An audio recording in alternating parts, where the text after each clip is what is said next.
A young girl sits in the middle of the ruins, which are surrounded by fire on all sides. Someone screams and calls for Mrs. Remania. The girl does not move. She is shocked by what is happening and prayed that no matter who would save her. She closed her eyes, starting to cry, and covered her ears with her hands in fear. Someone stood in front of her, covering her with himself. A black sheath with a sword hung on the man's hip. She looked at him and called him father and asked him to stop. He stroked Remania's head, telling her that everything would be fine. He reminded her that he promised to be her hero and smiled. Dad can protect her. A huge monster appeared behind them, resembling a cat made of electricity or fire. The man wrapped his hand around the snout of the cuddling monster and pressed his face to its nose while the monster rubbed its muzzle against him in a friendly manner. Moving away from each other, they stood in a fighting stance, directing their gaze upward. On the edge of a high cliff that was opposite them stood a man in a torn short robe with a hood, in which he looked more like a homeless person. The young lady's father's name was Wolf Midless, which is what the man on the mountain called him.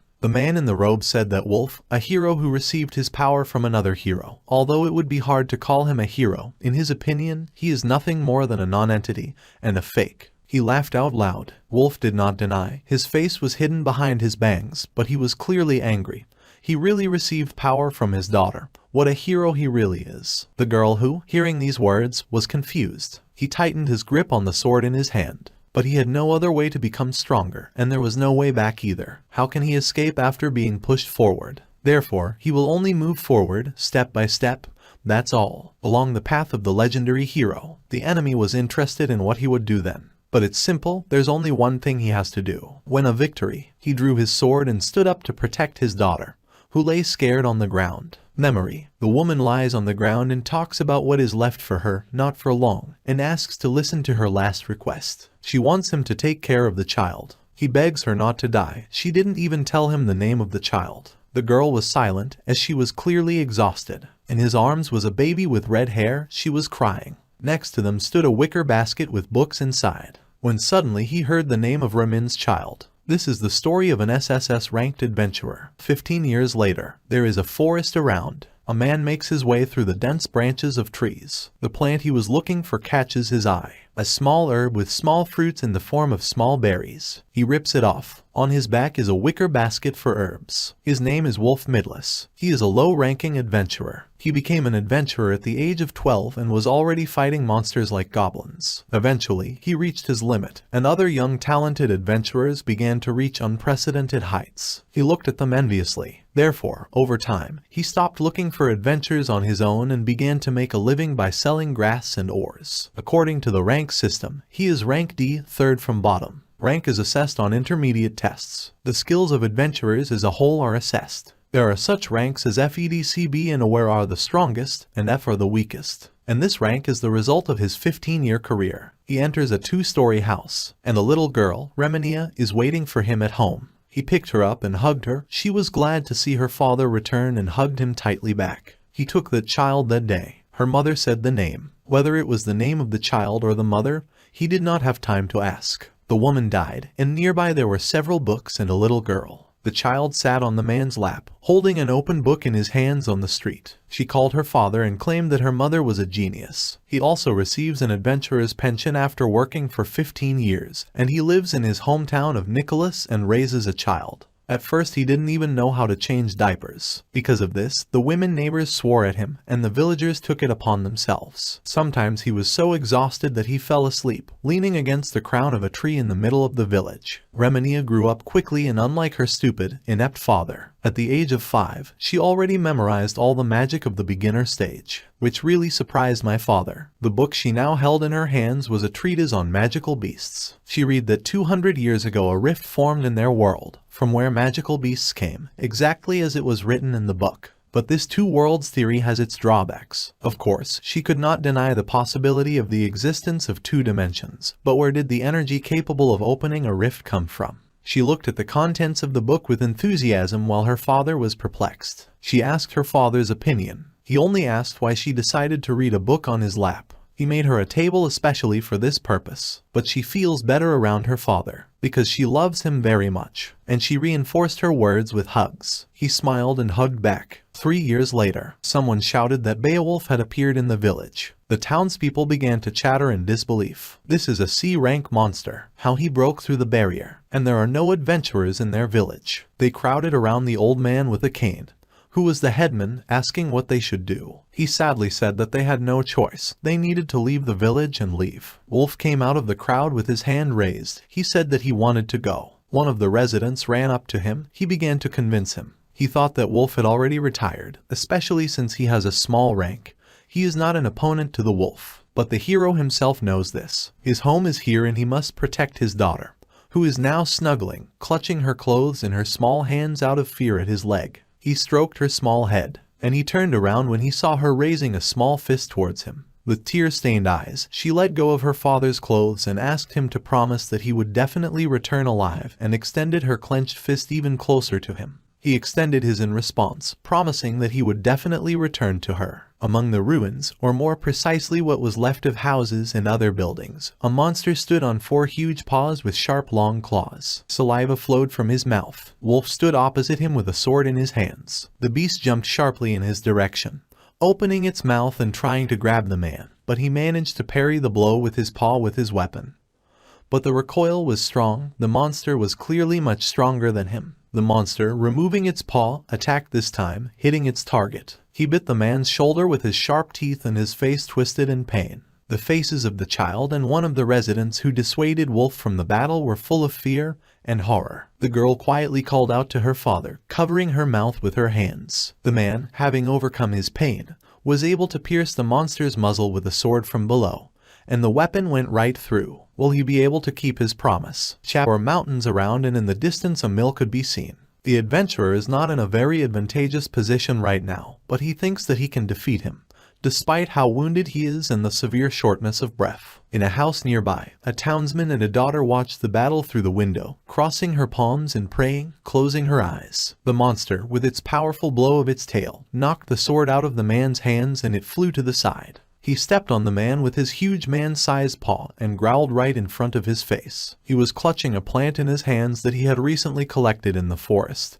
He needed to use it in battle. With all his strength, he struck with his fist with herbs in the place where he had previously wounded the beast with his sword. He, raising his muzzle, howled loudly and hit Wolf with his tail, knocking out all the strength from the man. Wolf fell to the ground. The elder of the village, who was watching the battle, looked at what was happening in disbelief. He whispered that he succeeded. The beast, drooling, was clearly ill. It pressed close to the ground without attacking again. Looks like he got it. It worked. The adventurer, raising his head, watched the beast. He slowly leaned towards the ground and fell dead on his side. Everyone looked in disbelief. Remenia called out to her father, who was lying with his eyes closed on the ground. It seemed he had passed out after a difficult battle. The child was sitting on a chair by her father's bed, not waking up, looking at him worriedly. I experimented with herbs using a textbook, trying to create medicines. Tried to use magic on my father. 10 days later, having fallen asleep on a chair by the bed and laying her head on her father's chest, she felt her head being stroked. Instantly waking up, she saw her smiling father. She finally woke him up.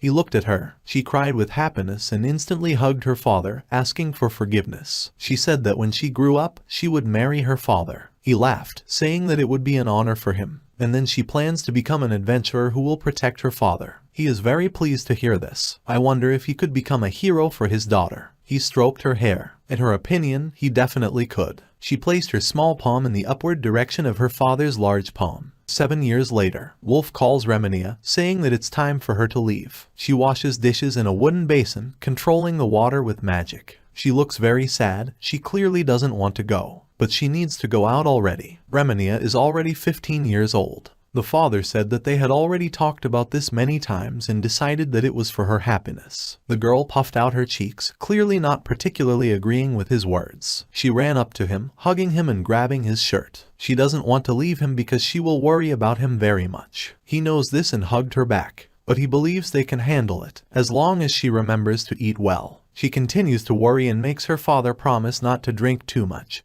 so that he eats meat and vegetables and remembers to wash his clothes. He gave his word to every remark she made. Whatever he forgets about his underwear, it needs to be washed every day. He was already feeling embarrassed by this. Tears appeared in her eyes, and lastly, she asked not to do anything dangerous. He looked at her with all his love, saying that he was also worried about her. She wiped the tears from her eyes with her fingers, finally calming down. All the villagers came out to say goodbye to her, waving goodbye. The carriage took her further and further from home. She looked out the back window, finally tearing her gaze away from the receding landscape. She sadly looked ahead. The guy who was sitting next to him closed his book and spoke. He shared that he was afraid that she would not want to go to the royal capital. They have 3 more days to go. The guy next to him was the magician Sirivot from the Royal Academy. His class he had short blonde hair, and he was dressed decently in a suit with a scarf around his neck. From now on, he will be her advisor and will work well. They shook hands. She asked not to worry, she would be able to keep her promise. After all, this is what her dad wanted. The guy was surprised by these words. He decided to find out if she had a father complex. She denied it with a loud cry, but the guy wasn't particularly convinced. Dad is her only hero. He heard that her father was an adventurer, but he did not finish speaking as the magician interrupted him. She already told him he is her hero, that's why she protects him. Suddenly, as if sensing something, she sharply shouted with a request to stop the carriage. The coachman was confused by the scream, but still stopped, indignant. The girl jumped out of the carriage, falling to her knees. She leaned her ear to the ground and told the coachman to immediately hide in the carriage. The man was confused, but Siri told him to trust her and do as she said. He wanted to ask if she needed any help from him. She answered positively after asking if she was his boss. He said that this is not officially the case yet, because now she is just an ordinary person. One way or another, she thinks he can help her. She rose from the ground to her feet, covering her ears with her hands, and at that moment, not far from the carriage, a huge monster appeared from the ground, resembling a worm with 2 rows of sharp teeth in a round mouth. Its size was stunning. The monster screamed loudly. The guy in the carriage looked at this without much surprise, only noticing the size of the monster. He stated the fact that they were stuck in the middle of nowhere. He suggested that they leave here before anything happened. But she just told him to step back and stood in front of the carriage. She's not going to say it's a good idea. Her fire magic will burn him to ashes. He can, of course, run away and forget about the honor of his name forever, but she will not retreat anywhere. With the help of her strength she can defeat this monster. She stretched her arms forward to release the magic, and closing her eyes, she wished that monster to go to hell. She released a large amount of fire towards him. This technique was called Red Flame Apostle of Exile. A bunch of flame hit the monster's mouth, causing a huge explosion. The monster was burning. The young man was confused, because this was a high-class spell. The magic is so strong that it can turn everything around into scorched earth. He wondered how her body could withstand magic of this level. She was an SS-ranked adventurer. There are only 2 people with this rank in Strabal country. Satisfied with herself, she asked if they would go further. I wonder if she is the main character of this story. Later you will see the advancement of the adventurer to the rank of SS. This person is Wolf, and she is just one of the supporting characters. Wolf was leaving the house. He was in armor and with a sword on his hip. He slowly warmed up, then went into the forest. His day usually starts with sword training. He practiced his strikes. This is necessary in order to improve the lack of skill that he experienced while fighting the wolf 7 years ago. He also doesn't want Remenia to be sad again. He was wiping the sweat from his face after training. Walking forward, he saw a familiar woman trying to draw water from a well into a wooden bucket. He ran up to Kina with an offer to help her. She accepted the help, once again apologizing for the trouble. He thought that this was completely normal, because they lacked male hands, so she could give this job to him. He picked up a bucket of water and went into the house. There was an elderly man sitting on a chair, holding his back. It was Milo-san, and it turns out he hurt his back again. He saw Wolf and that he was helping his wife again. He reminded the hero that he appreciated it. Wolf smiled and asked him to wait a second. Using his cooking skill, he mixed various herbs in a bowl that he collected from the forest. Having finally completed his medicine and made an ointment out of it, he took some of it and spread it on the man's sore back. He already looked more pleased. He knew in advance that Wolf's medicine would work. He said with a smile to stop flattering him. He made another medicine so that Milo-san would use it when his back started to hurt again. Hina, smiling, approached them with a large wooden box filled to the brim with potatoes. She brought it closer to the men, saying that it was for Wolf-chan. Scratching his face with his finger, he thanked him, but asked not to call him Wolf-chan, since he was already 42 years old. Milo-san agreed with him and the men laughed. A little bit later, Wolf dug up the ground using tools. A carriage passed by, the driver of which turned out to be a sweet young girl. She took off her straw hat as a sign of greeting and greeted the man. It turned out to be Pedalra. She was a pretty girl with dark hair that fell in beautiful curls over her shoulders and dark skin. She asked if the man would like to look at her luggage, because perhaps he would like what he saw there. He laughed and scratched the back of his head and refused, saying that he had passed. She still did not let up, asking not to talk like that, and took out a sheathed sword from somewhere, shoving it towards the adventurer. He knew she was very good at business, that's for sure. She continued to insist about the steel sword. Suddenly she noticed the sword hanging on the man's hip. He looked quite old. She would be worried if something happened to him. And he even completely forgot that he didn't take it off in the morning. He thanked the girl for her concern, but he really doesn't have any money. He's sorry, but he's given up. Well, she's very sorry too. She looked sad as she said this, but she still smiled kindly at him. He asked where she was going. She again sat down in the coachman's place and, holding the reins of the horses, said that she was thinking of returning to the capital, passing through other eastern villages. He recalled that monsters live in the east at this time of year. She replied that these are all just monsters, aren't they? Her horse may be old, but its legs are still strong. As if to prove what she had said, she patted the horse's thigh. Waving to him goodbye, she moved forward along the road. Hearing some sounds from her side, she turned her head and saw Wolf walking nearby. His reasoning for his presence was that he was still worried, so he wanted to take her to the edge of the forest. She was surprised by his action, because, in her opinion, he worries too much. In the end, she will not be able to pay him for his escort. Her face looked a little awkward at this point, but he decided to just follow her. So they continued forward along the path through the dense forest. The forest turned out to be unusually quiet. According to Wolf, who often visited it for training and collecting herbs, if they heard the sound of the cart, then, most likely, several monsters would appear. Suddenly he felt something, and it was like he was electrocuted. He screamed that someone was here and grabbed his sword, pulling it out of its sheath. There was a movement behind the trees next to them. He could feel it. Suddenly, someone quickly jumped out of there. The hero shouted that it was a wolf. Wolf somehow managed to repel the attack with his sword. The girl behind was completely terrified. How strange. He thought they had set up a barrier around this village. Then why was the monster here? It was difficult for him to contain his attack. He shouted to the girl to run away quickly. She needed to return to the village and tell everyone about it. She stuttered, apparently not wanting to leave him alone. Finally, he was able to deflect the blow by throwing away the monster's paw with his sword. He quickly ran up to the merchant's horse and slapped it on the thigh, causing the animal and the girl in the cart to rush forward. She screamed in surprise. She only managed to shout out somewhere in the distance that she was counting on him. He remembered how he promised his daughter, who cried, hugging her father before she left, not to do anything dangerous. He, lowering his head and smiling bitterly, asked her for forgiveness. Wolf thinks that he made a bad father. The wolf opposite him was ready to attack again. But he was able to repel the blow, and it became increasingly difficult to restrain him. The hero swore. He managed to bounce away from other people's blows. At one point, he began to notice one strange thing. The wolf's movements seemed slower to him. He did not understand why he was predicting its movements. Dodging before the next blow and moving to the side, he swung his sword. Wolf approached and got under the monster, hitting it with a sword in the upper part of its front paw. The monster growled in pain and fell to the ground bleeding. The adventurer, covered in wolf blood, turned his attention to his sword, of which only one hilt remained. He was able to break it so easily. All that was left was practically only the handle. At this moment, the wolf next to him rose to his paws again, and the surprised man thought that they were clearly laughing at him. The monster approached, trying to grab the man in its mouth.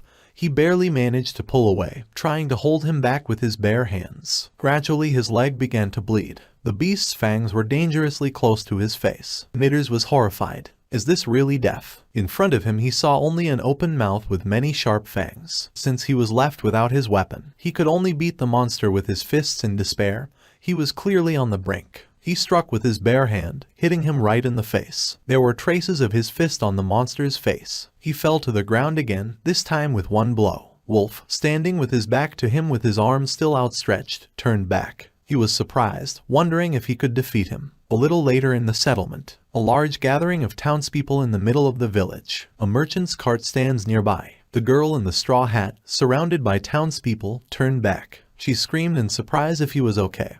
He looked pretty shabby and covered in blood, although the face expressed practically nothing. She, along with other residents, ran up to him faster, saying that she did not know how she could thank him and that he was covered in blood. He tried to convince everyone that he was safe and sound and everything was fine. But she thought that wasn't the case, calling him an irresponsible jerk.